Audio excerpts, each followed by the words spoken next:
Welcome back. One final point before we go tonight. 16 years ago today, where were you on September 11th, 2001? What were you doing? It was 16 years ago. I was 12 years old. We were home that day.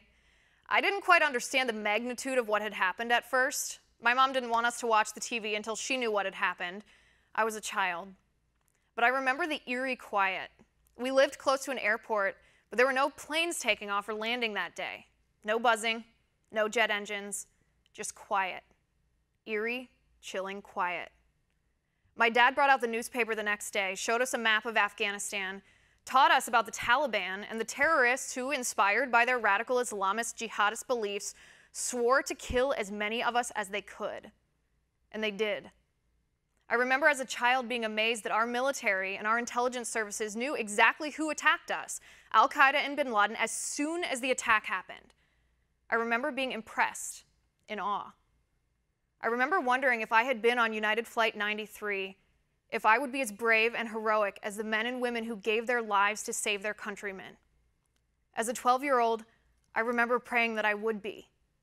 I remember wondering how the children of those killed felt, how bad it hurt. Back then, people weren't afraid to say radical Islamic terrorists. They weren't afraid of political correctness the way we are today. Back then, people weren't afraid to say that bravery does not mean the gumption to be an idiot, or the audacity to insult people, or the tactlessness to disrespect those who give their lives to keep us free. This is not bravery.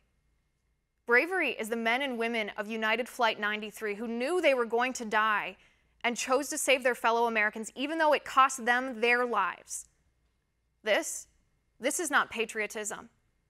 Patriotism is the men and women who dropped what they were doing that day, signed on the dotted line, pledging to defend our nation, and went to Afghanistan to fight the enemy who slaughtered our countrymen. This is not courage. Courage is the police officers, the firefighters, the first responders, and the volunteers who risked their lives and gave their lives to pull people out of that fire and that rubble. This is not unity or fortitude. Unity is our nation who will never forget the 3,000, the men, the women, the children, our family, our friends, our neighbors, who were brutally murdered that day at the hands of an enemy who still haunts us to this day. Vice President Pence said it best this morning when he said, "Today, we pause as a nation not so much to remember tragedy as to celebrate heroism and patriotism." And that's my final point tonight. You can reach me on Twitter at Liz_Wheeler. If you liked the show, please send me an email at oann.com/contact. In the meantime, catch us here tomorrow at 9 p.m. Eastern, and until then, have a good night.